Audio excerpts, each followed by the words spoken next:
চারিদিকে নিস্তব্ধতা। ল্যাম্পপোস্টের আলোয় নেশা রাস্তার মাঝখানে দুই হাত ছড়িয়ে দাঁড়িয়ে আছে। দু একটা গাড়ি তার পাশ কাটিয়ে চলে যাচ্ছে। এমন সময় একটা গাড়ি একদম তার সামনে এসে দাঁড়ালো। আর একটু হলেই অ্যাক্সিডেন্ট হয়ে যেত। গাড়ি থামতে নেশা দৌড়ে গিয়ে গাড়ির সামনে দরজা খুলে ভেতরে বসে পড়লো। সাফার নেশাকে এভাবে বসতে দেখে তাতে দাঁত চেপে বলল, what the hell are you? মরার এত শখ হয়েছে? সাফারের কথা শুনে নেশা ভ্রু কুঁচকে বলল, আরে আমাকে দেখে কি মনে হচ্ছে যে এই অল্প বয়সে আমার মরার ইচ্ছে হয়েছে? তাহলে এইভাবে রাস্তার মাঝখানে দাঁড়ানোর মানে কি? উফ, আর বলবেন না, অনেকক্ষণ ধরে লিফটের জন্য দাঁড়িয়ে আছি, কিন্তু কেউ লিফট দিচ্ছে না, তাই বাধ্য হয়ে ওইভাবে দাঁড়ালাম। By the way, thanks lift দেওয়ার জন্য। আমি তোমাকে কখন লিফট দিলাম? আপনি কিছুকে কম দেখেন? আপনার গাড়িতে বসে আছি আর আপনি বলছেন লিফট কখন দিলাম? এই মেয়ে, নামো আমার গাড়ি থেকে। আমি কাউকে লিফট দিতে পারবো না। নামো আমার কার থেকে। প্লিজ এরকম করবেন না। আসলে আমি অনেক বড় বিপদে পড়েছি। বাসা থেকে না বলে বন্ধুদের সাথে সিলেটের চা বাগান দেখতে এসেছিলাম। ভেবেছিলাম কিছুদিনের জন্য হলেও পাপার ওই সিকিউরিটি সেলফ ডিফেন্স থেকে মুক্তি পাবো, কিন্তু এখানে এসেই ফেসে গেছি। আমার বাস মিস হয়ে গেছে, বন্ধুরা সবাই আমাকে ছেড়ে চলে গেছে। ভাবলাম পরের বাসে করে ঢাকা যাব, তাই বাস স্ট্যান্ডে এসেছিলাম, কিন্তু কোথা থেকে এসে বদমাইশ চোর আমার পাস ব্যাগ সব চুরি করে নিয়ে চলে গেল। তবুও নিরুপায় হয়ে ওখানেই বসেছিলাম। তখনই কোথা থেকে কিছু লোক এসে আমার দিকে বাজে নজরে তাকালো। তাদের থেকে বাঁচতেই এখন আমার লিফটের প্রয়োজন পড়লো। প্লিজ আমাকে পৌঁছে দিন ঢাকা। আমি এখন ঢাকায় যাচ্ছি না। আপনাকে যেতেও হবে, আমাকে পৌঁছে দিলেই হবে। আমি যদি ঢাকা না যাই তো তোমাকে কি করে ঢাকা পৌঁছে দিব? সেটা আপনার ব্যাপার। দেখুন, এখন আমি আপনার গাড়িতে বসে আছি, মানে আমি এখন আপনার দায়িত্ব। এখন আপনি কি করে আপনার দায়িত্ব নিয়ে আমাকে ঢাকা পৌঁছাবেন সেটা আপনার ব্যাপার, আমার না। আমাকে শুধু ঢাকা পৌঁছে দিন, ব্যাস। এদিকে বলেই নেশা বুকের ওপর হাত ভাঁজ করে অন্যদিকে তাকালো। সাফা কিছু বলতে গিয়েও থেমে গেল। সত্যি এটা একটা মেয়ের সেলফ ডিফেন্সের ব্যাপার। অত রাতে মেয়েটা যাবে বা কোথায়? তাই সাফার কিছু না বলে গাড়ি স্টার্ট দিল। নেশার ঠোঁটে মুচকি হাসি ফুটে উঠল। গাড়িটা নিজ গতিতে চলছে।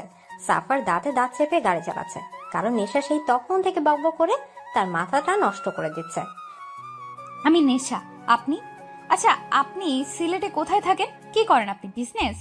কিন্তু আপনাকে দেখে কিন্তু বিজনেসম্যান মনে হয় না। কেমন জানি মাফিয়া মাফিয়া ভাব আপনার চেহারায়, একদম বার পাপার মতো।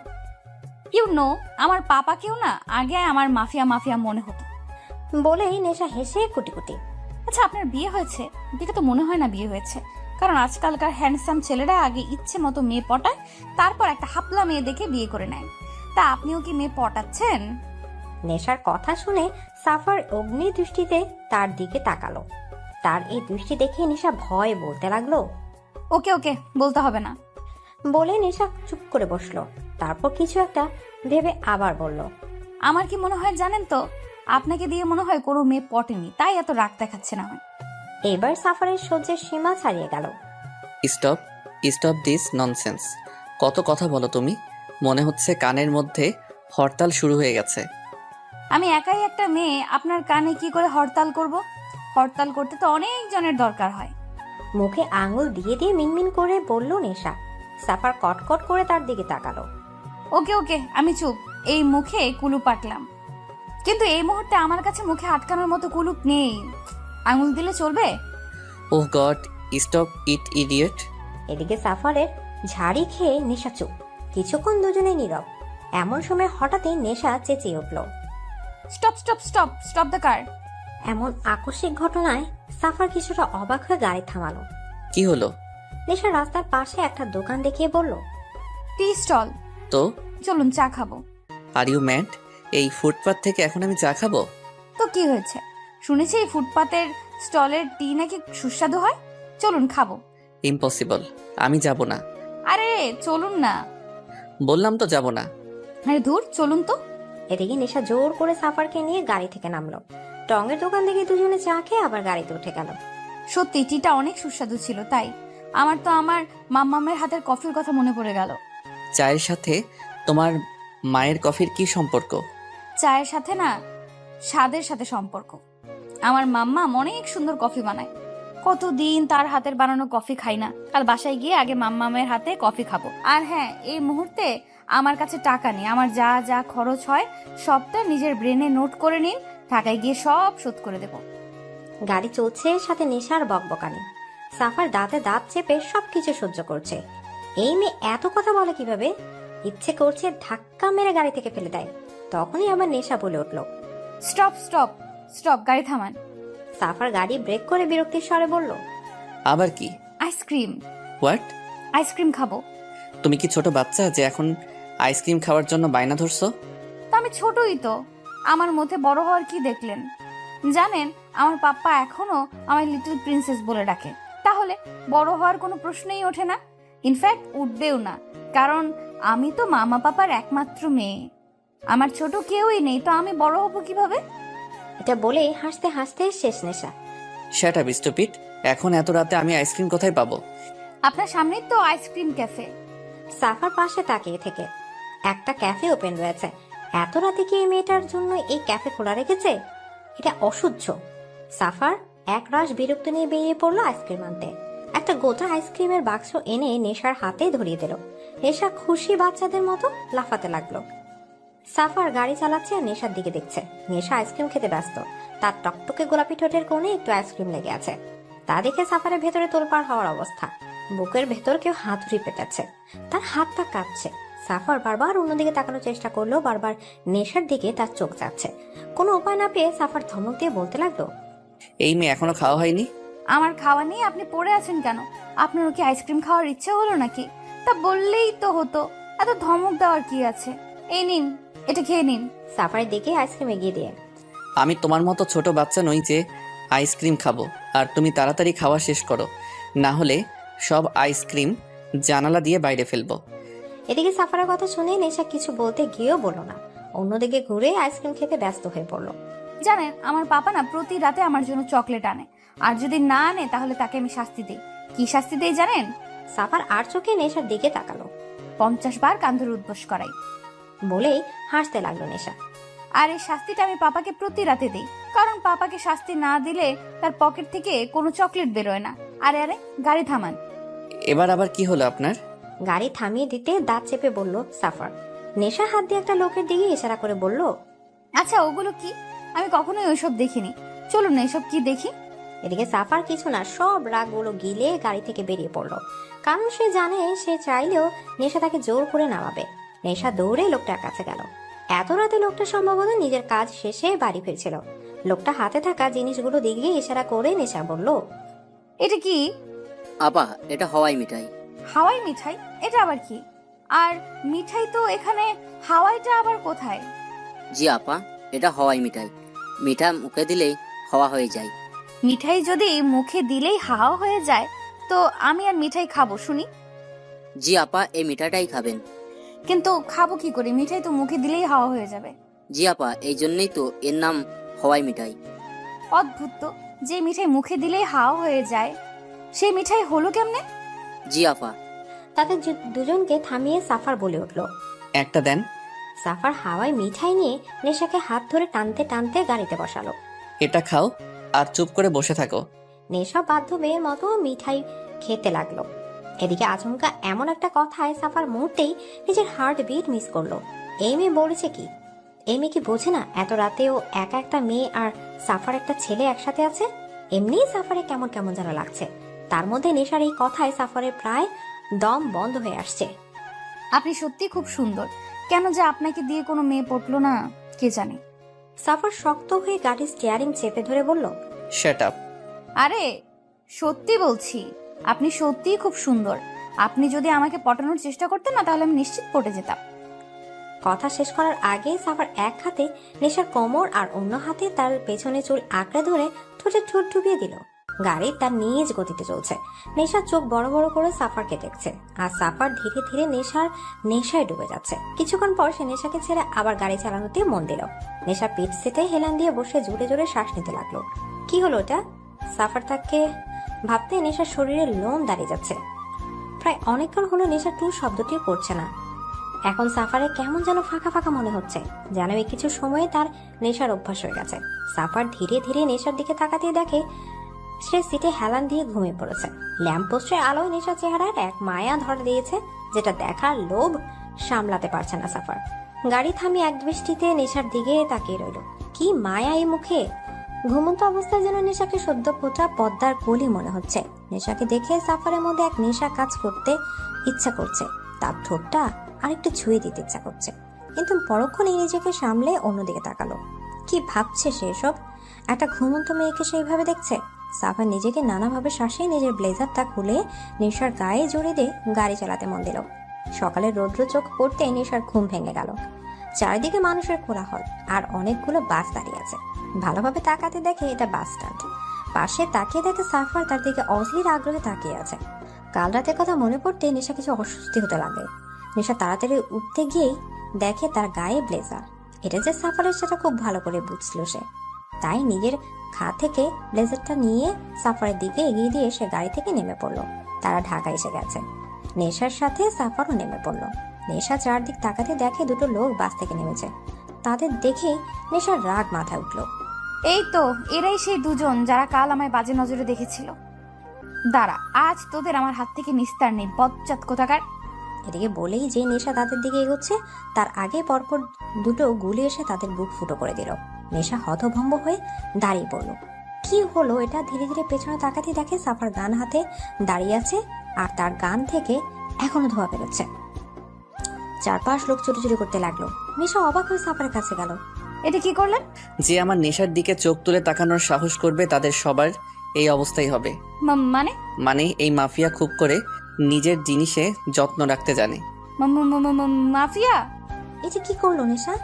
কয়েকটা লোকের হাত থেকে বাঁচতে একটা মাফিয়ার কাছে সে আশ্রয় চেয়েছিল, আর পুরো রাত সে একটা মাফিয়ার সাথে ছিল। পুরো পৃথিবীর নেশার চারদিক ঘুরছে। পৃথিবীর রং ঝাপসা হয়ে আসছে। ধীরে ধীরে সে লুটিয়ে পড়লো, কিন্তু মাটিতে পড়ার আগে এক হাত তার কোমর জড়িয়ে ধরলো। সে হাতের মালিক বাঁকা হেসে বলল, মাত্র এইটুকুতেই অজ্ঞান? এটা তো ট্রেলার ছিল, এখনো তো এই সাফারের নেশার সম্মুখীন হওয়া বাকি। নেশা মাম্মা, পাপা, মাম্মা। এদিকে নেশার ডাক শুনে কুয়াশা তাড়াতাড়ি করে নিজের রুম থেকে বের হলো। কুয়াশাকে দেখে নেশা দৌড়ে গিয়ে তাকে জড়িয়ে ধরলো। মাম্মা, ও মাই গড, কতদিন পর তোমাকে দেখেছি। এতদিন তোমাকে খুব মিস করেছি মাম্মা। কুয়াশাও মেয়েকে জড়িয়ে ধরলো। তার চোখ ছলছল করছে। মিস করলে এইভাবে না বলে চলে যেতে না। জানিস কতটা ভয় পেয়ে গেছিলাম আমি। ও মাম্মা, তোমার কি মনে হয় আমি যদি পাপাকে বলে যেতাম তাহলে কি সে আমাকে একা একা ছাড়তো? ঠিক তার ওই গার্ডস গুলোকে আমার পিছু পিছু পাঠাতো। তাই না বলেই যেতে হয়েছে। তাই বলে এইভাবে? তো তোমার কি মনে হয় পাপা জানে না আমি কোথায় গিয়েছি? দেখো, ঠিক সে আমাকে খুঁজে বের করেছিল। হ্যাঁ, তা তো করেছিলামই। সম্রাটের গলা শুনে তারা সামনে তাকে দেখে সম্রাট দাঁড়িয়ে। নেশা মাকে ছেড়ে দৌড়ে গিয়ে সম্রাটকে জড়িয়ে ধরলো। কিন্তু তবুও আমি তোকে একা ছেড়েছি, কারণ তুই স্বাধীনতা চেয়েছিস, আমি দিয়েছি। তবে এটাই ফার্স্ট অ্যান্ড লাস্ট টাইম, ওকে? আর কখনো যেন এরকমটা না হয়। ওকে ওকে পাপা। তাই এই কয়েকদিন কেমন কাটালি সিলেটে? সত্যি পাপা, ফ্রিডম যে এতটা সুন্দর হয় সেটা আমি এই প্রথম বুঝলাম। কিন্তু তার মধ্যেও তোমাদের আমি খুব মিস করেছি জানো তো। আর কখনো তোমাদের ছেড়ে কোথাও যাব না, promise. Okay my little princess, আমিও তোকে আর কখনো একা ছাড়ছি না। হলো তোমাদের দুই বাবা মেয়ের ভালোবাসা। এখন যা, গিয়ে তাড়াতাড়ি ফ্রেশ হয়ে খেতে আয়, জলদি যা। উফ পাপা, বলো তো, সব সময় পাপ্পা মেয়ের ভালোবাসার মধ্যে মাম্মারা ভিলেন হয়ে কেন ঢুকে পড়ে? কুয়াশা নেশা নাক টেনে দিয়ে বলল, তোমাদের দুই পাপা মেয়েকে সোজা করতে মাম্মামকে তো ভিলেন হতেই হবে। এইবার যা তাড়াতাড়ি। ওকে, যাচ্ছি। এদিকে মন খারাপ করে নেশা উপরে নিজের রুমে চলে গেল। সম্রাট পকেটে হাত রেখে মেয়ের যাওয়ার দিকে তাকিয়ে রইল। মেয়েটা বড় হয়ে গেছে, একা একা স্বাধীনতার খোঁজে বেরিয়ে পড়েছে। নেশা রাস্তার পাশ দিয়ে হাঁটছে, তার পেছনে চারটা হনুমান মার্কা বডিগার্ডও। নেশা তাদের দেখে রাগ মাথায় চড়ছে, ইচ্ছে হচ্ছে এখান থেকে দৌড়ে পালাতে। উফ, অসহ্য। আরে আইডিয়া, ইয়েস! এখন যদি নেশা দৌড়ে তার পিছু পিছু এরাও দৌড়াবে। এই দৃশ্য পাবলিক দেখলে ভাববে দিন তাহারে এরা মেয়ের পেছনে লেগেছে। তখন এক একটা পাবলিকের এক একটা কেলানিতে হনুমান থেকে বাদর হতে জাস্ট 2 মিনিট লাগবে। এই হনুমানদের একটা শিক্ষা হয়ে যাবে। Wow Nesha, wow, you are the great. কে বলে তুই ইডিয়েট? কত বুদ্ধি তোর মাথায়। নেশা নিজেই নিজেকে বাহবা দিল এই প্লেয়ারের জন্য। সে একবার এদিক ওদিক দেখে দিল এক দৌড়। আরে ম্যাডাম, কই যান? দাঁড়ান, কোথায় যাচ্ছেন ম্যাডাম? বলেই তার বডিগার্ডরাও তার পেছন পেছন দৌড়। নেশা দৌড়াতে দৌড়াতেই কারোর সাথে ধাক্কা খেয়ে রাস্তায় পড়ে যায়। ও মাই গড, আমার কোমর! কোন দানবের বাচ্চা এভাবে ধাক্কা! এটা বলতে গিয়ে চোখ তুলে তাকিয়ে নেশা মুখ এক হাত হা হয়ে যায়। এ তো suffer. Oh my god, what a handsome look. নীল শার্টের উপর কালো ব্লেজার, চোখে কালো সানগ্লাস, কানে ইয়ারফোন, ড্যাশিং হেয়ার, পকেটে হাত দিয়ে সেই অ্যাটিটিউড নিয়ে তার দিকে তাকিয়ে আছে। কিন্তু নেশা বেশিক্ষণ আর সাফারকে দেখতে পারলো না, কারণ তার আগে সাফারের বডিগার্ডরা নেশার দিকে বন্দুক তাক করেছে আর নেশার গার্ডরা তাদের দিকে। এদের পজিশন দেখে মনে হচ্ছে এই মুহূর্তে তৃতীয় শুরু করার জন্য তারা প্রস্তুত। নেশা তাদের দেখে তাড়াতাড়ি উঠেই তার গার্ডসদের গান নামাতে বলল। সাফারও হাতের ইশারা তার গার্ডসদের সরে যেতে বলল। গার্ডসরা গান নামিয়ে সাফারের পেছনে গিয়ে দাঁড়ালো। নেশা সাফারকে কিছু বলতে যাবে তার আগে সাফার নেশাকে নাচেনা ভান করে পাশে থাকা অফিসের দিকে যেতে লাগলো। নেশা হা করে তার যাওয়ার দিকে তাকিয়ে রইল। তাকে ইগনোর করলো, নেশা খানকে ইগনোর করলো। এত বড় অপমান! ইচ্ছে হচ্ছে এখনই গলাটা টিপতেই। হাত গলা টেপার মতো করে বাড়িয়ে আবার নিচে নামিয়ে দিল। দূর, এত বড় একটা দানবের গলাও কি করে টিপবে? কত ছোট একটা লিটল প্রিন্সেস। এসবই ভাবছিল কি তখনই নেশার মনে পড়ে সেদিন রাতে সাফা তার জন্য অনেকগুলো খরচ করেছিল আর সেগুলো সব শোধ করে দিতে চেয়েছিল নেশা। নেশা আবার দৌড়ে সাফারের দিকে যেতে লাগলো। এই যে শুনছেন? হ্যালো, এই মিস্টার, শুনছেন? কিন্তু সাফা নেশার ডাক না শুনে অফিসের ভেতর ঢুকে গেল আর সাফারের গার্ডসরা নেশা ওখানে আটকে রাখলো। রাগে দুঃখে নেশা আবার পিছিয়ে গেল। এত তাড়াতাড়ি একটা মানুষ কি করে একটা মানুষকে ভুলে যেতে পারে? তার উপর এভাবে ইগনোর করলো। সেদিন খুব বলেছিল আমার নেশার দিকে তো চোখ তুলে তাকাবে, তাদের সবার একই অবস্থা হবে। আর আজকে ভুলে গেল। নেশার চোখের জল চলে গেল। সে চোখের জলটা মুছে হটাতে লাগলো। হাঁটতে হাঁটতে আবার থেমে গেল। আচ্ছা, সে হাঁটছে কেন? পেছনে ফিরে গার্ডসের দিকে রাগে লুক করে নিক্ষেপ করলো আর বলল, আমরা হাঁটছি কেন? জি ম্যাডাম, ভার্সিটি থেকে ফেরার সময় আমাদের গাড়ি নষ্ট হয়ে যায় আর আপনিও জেদ ধরেন হেঁটে হেঁটে বাড়ি ফেরার জন্য। তো আমি যা বলবো তোমরা কি তাই করবে? আমার কথা শোনার জন্য পাপা তোমাদের কাজে রেখেছে। সব সময় শুধু পিছু পিছু ঘুরে বেড়াও। মেয়েদের পিছু পিছু ঘুরতে খুব ভালো লাগে, তাই না? জি মানে না ম্যাডাম। Shut up! এক্ষুনি ড্রাইভারকে ফোন করো আর গাড়ি নিয়ে আসতে বলো। Hurry up. Okay madam. নেশা বুকে হাত ভাঁজ করে অন্যদিকে তাকিয়ে মুখ চেপে হাসছে। আছে খুব করে এই হনুমানদের জব্দ করতে পেরেছে। আর তো লাফানোর ইচ্ছা হচ্ছে। লিফট খুলতে সাফার ওখান থেকে বেরিয়ে সামনের 104 নম্বর ওয়ার্ডে ঢুকে পড়ে আর তার গার্ডরা তার পিছু পিছু এসে দরজার সামনে দিকে দাঁড়িয়ে পড়ে। রুমের মধ্যে বড় টেবিলের দুপাশে বেশ কয়েকজন নামকরা বিজনেসম্যান বসে আছে। সাফার সোজা টেবিলের মাথায় গিয়ে দুহাত টেবিলে গিয়ে একটু বুকে দাঁড়ায়। এদের সবাইকে সাফারের লোক ভয় দেখিয়ে এখানে এনেছে। বিজনেসম্যানদের মধ্যে একজন বলে উঠলো, আমরা সবাই আপনার ডিল অ্যাকসেপ্ট করলাম, শুধু আমাদের ফ্যামিলি যেন কিছু না হয়। অবভিয়াসলি আমি আপনাদের ওপর সন্তুষ্ট থাকলে আপনারাও আপনাদের ফ্যামিলি নিয়ে সন্তুষ্ট থাকবেন। শুধু সম্রাট খানকে টপ বিজনেসম্যান থেকে পথের ভিখিরি বানাতে হবে। মার্কেটে ওনার ছোট বড় যত শেয়ার আছে সবগুলোকে ফার্স্ট আউট করতে হবে, সবগুলোর সেল ডাউন করতে হবে। আর এই জন্য আপনারা যা করার তাই করুন, আর আপনাদের প্রয়োজনীয়তা মিটিয়ে দেওয়ার দায়িত্ব আমার। সাফা টেবিল থেকে হাত উঠিয়ে সোজা হয়ে দাঁড়িয়ে ব্লেজার ঠিক করতে করতে বলে, এনিথিং এলস? আপনি এত বড় একজন মাফিয়া হয়ে বিজনেসম্যান সম্রাট খানের ক্ষতি কেন চান? ওনার সাথে আপনার কি শত্রুতা? এদিকে একজন খুব উৎসাহ নিয়ে জানতে চাইল। সাফার আবার খুব জোরে টেবিলে 2 হাত রেখে দাঁতে দাঁত চেপে বলল, যা করতে বলা হয়েছে আপনি শুধু সেটুকুতেই মন দিন। বেশি এক্সাইটমেন্ট আপনার জন্য খুব খারাপ হতে পারে। সাফারের ভয়ঙ্কর রূপ দেখে সবাই দমে গেল।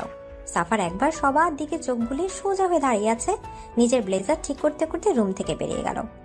সাফার অফিস থেকে বেরোতেই তাড়াতাড়ি গার্ডস এসে গাড়ির দরজা খুলে দিল। সাফার গাড়িতে বসতেই গার্ডসরা কার স্টার্ট দিল। গাড়ি চলতে চলতে হঠাৎ মাঝ রাস্তায় থেমে যায়। সামনে কতগুলো সাদা গাড়ি এসে দাঁড়িয়েছে। গাড়িগুলো দেখে সাফারের ঠোঁটে বাঁকা হাসি ফুটে উঠল। গার্ড এসে গাড়ির দরজা খুলে দিতে সাফার গাড়ি থেকে নেমে সামনে যায়। সম্রাট পকেটে হাত রেখে গাড়ির সামনে দাঁড়িয়ে আছে। সাফার সম্রাটের সামনে যেতে সম্রাট বলে ওঠে, খুব ভালোই চাল চলেছ, কিন্তু একটা কথা কান খুলে শুনে রাখো, এই সম্রাট এমনি এমনি এত দূর আসেনি। নিজের বিজনেস কিভাবে হাতে রাখতে হয় তা আমি খুব ভালো করেই জানি। ট্রাই করতেই পারেন, কিন্তু সাফার চৌধুরীর হাত থেকে আপনার মুক্তি নেই। তিলে তিলে শেষ করব আপনাকে। আমার বাবার খুনের প্রতিশোধ খুব নিখুঁতভাবেই নেব আমি। গম্বুজ ভুল করেছিল, আমি তার শাস্তি দিয়েছি শুধু। আর সেই শাস্তির পরিণামটা এখন আপনাকে ভুগতে হবে। ভুলে যেও না, আমিও একসময় এই কালো দুনিয়ার কিং ছিলাম। ওই কালো দুনিয়া থেকে বেরিয়ে এসেছি বলে যে সবকিছু ভুলে গেছি তেমনটা একদম ভেবো না। ছিলেন হয়তো আপনি কিং, কিন্তু এখন এই দুনিয়ার কিং আমি। আর এই কিং কি করে নিজের প্রতিশোধ নেয় সেটা এখন দেখবেন আপনি। Just wait and watch. বলেই সাফার দু হাত দুলাতে দুলাতে ওখান থেকে চলে আসে। সম্রাট সাফার যাওয়া থেকে তাকিয়ে রইল।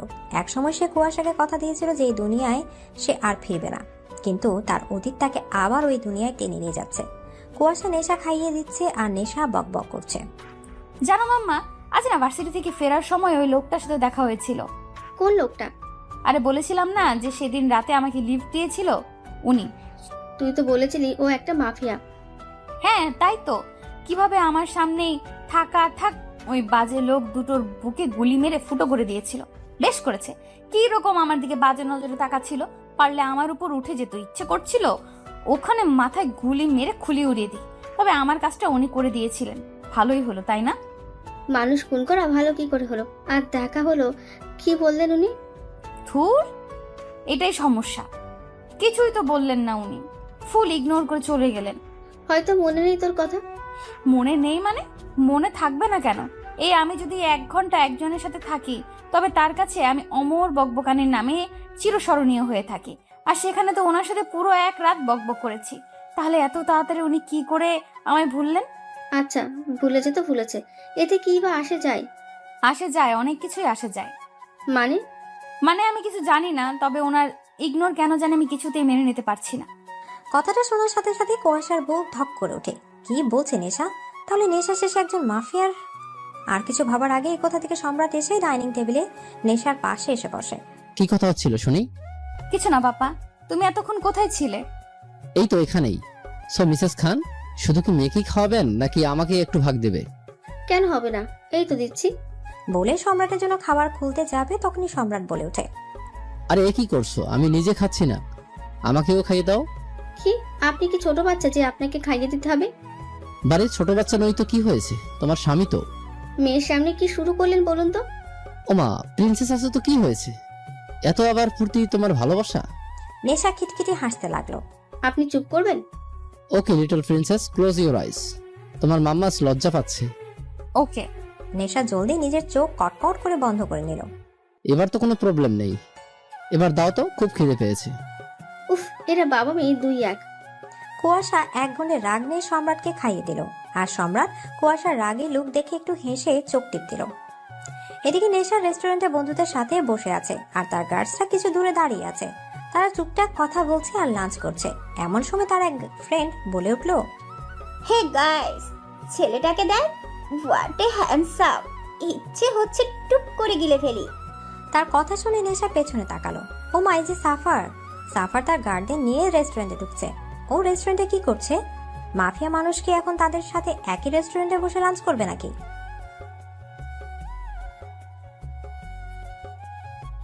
এদিকে নেশা তার বন্ধুদের কথা শুনে চট করে তাদের দিকে তাকালো। কি খারাপ নজর! ইচ্ছে করে সব নুডলস ওদের মাথায় ঢালে। এরা যে তার বন্ধু ভাবতে নেশা গা গুলে যাচ্ছে। কিরকম একটা ছেলের সম্পর্কে কমেন্ট করেছে, তার উপর আবার সাফারকে নিয়ে বলা কোনো কথাই তার সহ্য হচ্ছে না। রাগে গা জ্বলে যাচ্ছে তার। সাফার রেস্টুরেন্টের ভেতর ঢুকে নেশার সামনে সিটে গিয়ে দাঁড়ায়, আর তার গার্ডরা সেই সিটে বসে থাকা একটা লোকের দিকে বন্দুক তাক করে। সাফারকে ওখানে দাঁড়াতে দেখে সিটে বসে থাকা একজন লোক ভয়ে ভয়ে উঠে দাঁড়ায়। সাফার সবকিছু সহ্য করতে পারলেও ধোকা সহ্য করে না। আমার সব ডিটেলস, আমার গোপনে সম্রাট খানকে দেওয়ার মতো ধোকা দিয়েছিস তুই আমাকে, আর শাস্তি খুব ভয়ানক হবে। সরি স্যার, এবার মতো ক্ষমা করে দিন, আর এরকম হবে না। সাফারের কাছে একটা ভুলই তার ফার্স্ট অ্যান্ড লাস্ট ভুল হয়। সাফার অন্যদিকে তাকায়। Shoot him. এদিকে কথাটা বলার সাথে সাথে গার্ডরা ওই লোকের শরীর গুলিতে ছাতরা করে দেয়। ইতিমধ্যে রেস্টুরেন্টে সবাই পালাই করছে। সেখানে 2টি পুলিশও ছিল। সাফারকে দেখে তারা ভয় পিছিয়ে যায়। নেশা থ মেরে দাঁড়িয়ে আছে, সবকিছু মাথার উপর দিয়ে যাচ্ছে। সাফারের কথা তো তার কানেই আসেনি, কিন্তু সাফারের রাগী লোক দেখে সে বুঝেছে হয়তো কোনো বড় ভুল করেছে এই লোকটা। গাছরা এসে নেশাকে ঘিরে রেস্টুরেন্ট থেকে বের করতে এলে নেশা চট করে বলে ওঠে, আমি ওয়াশরুমে যাব। পরে যান ম্যাডাম, এখন এখান থেকে চলে যান। আমি এক্ষুনি যাব। Madam please. বললাম তো আমি এক্ষুনি যাব, মানে এক্ষুনি যাব। এদিকে গাছরা উপায় না পেয়ে নেশাকে রেস্টুরেন্টের ভেতর নিয়ে যায়। নেশা লেডিস টয়লেটে ঢুকে পড়ে আর গাছরা দরজার বাইরে দাঁড়িয়ে থাকে। নেশা তাড়াতাড়ি নিজের গলার স্কার্ফ দিয়ে হিজাব পাতে আর নিজের জ্যাকেট খুলে উল্টো করে পড়ে। জ্যাকেটের উপর কালো হলেও ভেতরে রং ধূসর। তারপর নিজেকে একদম ফিট করে নেশা বেরিয়ে আসে। প্রথমে গার্ডদের দেখে নেশা থমকে যায়, কিন্তু গার্ডরা তাকে চিনতে না পারে লাফ দিয়ে নাচতে নাচতে ওখান থেকে চলে আসে। বাইরে এসে দেখে সাফার গাড়িতে চড়ে চলে যাচ্ছে। তা দেখে নেশা দৌড়ে গাড়ির পিছু করতে লাগে। হ্যালো হ্যালো মিস্টার, শুনছেন? গাড়ি থামান। এই যে মিস্টার। থুর, নেশা তুই এত ইডিয়েট কেন? পুরো এক রাত ওনার সাথে জার্নি করলি, অথচ এখন পর্যন্ত ওনার নামটা পর্যন্ত জানিস না। উফ। হ্যালো, গাড়ি থামান। হ্যালো ব্ল্যাক কার। কিন্তু কে শুনে কার কথা? গাড়ি তার মন মতো চলছে আর নেশা তার পিছু পিছু দৌড়াচ্ছে। দৌড়াতে দৌড়াতে নেশার স্কার্ফ খুলে যায়। দুপুরে কড়া রোদ তার মাথায় এসে পড়েছে। হাঁপিয়ে উঠে নেশা তার একসময় থেমে যায়। হাঁটুতে হাত দিয়ে জোরে জোরে নিঃশ্বাস নিতে লাগে। সাফার জানালায় হাত রাখতে গিয়ে সামনে জানালায় থাকা আয়নার দিকে পেছনে নেশা হাঁফাচ্ছে। সাফার তাড়াতাড়ি গাড়ি থামায়। গাড়ি থামতে সাফের গাড়ি থেকে নেমে পড়ে। সাফারকে গাড়ি থেকে নামতে দেখে নেশার ঠোঁটের কোণে হাসির লেখা ফুটে ওঠে, কিন্তু বেশিক্ষণ নিজেকে ধরে রাখতে পারে না। এর আগে কখনোই সে এতটা দৌড়ায়নি। তার উপর এই কড়া রোদ আর সহ্য হলো না। মাথা ঘুরে ওখানেই পড়ে গেল। যখন জ্ঞান ফিরল তখন নেশা নিজেকে বেডের ওপর আবিষ্কার করে। ভালো করে চারদিক তাকিয়ে দেখে ও একটা বিশাল বড় বেডরুমে শুয়ে আছে। আর তার বেডের পাশে একটু দূরে থাই গ্লাস ভেদ করে একজন রাতের শহর দেখতে ব্যস্ত। নেশা মাথায় হাত দিয়ে উঠে বসে। ও কোথায়? এটা কি করে এলো এখানে? এটা তো ওর রুম নয়। তাহলে এটা কার রুম? কোথায় ও? পরক্ষণে তার মনে পড়ে সে সাফারের গাড়ির পিছু করেছিল। তারপরে আর কিছু মনে নেই। নেশা পাশে দাঁড়িয়ে থাকা লোকটাকে পেছন থেকে ভালো করে দেখে বুঝতে পারে ওটা সাফার।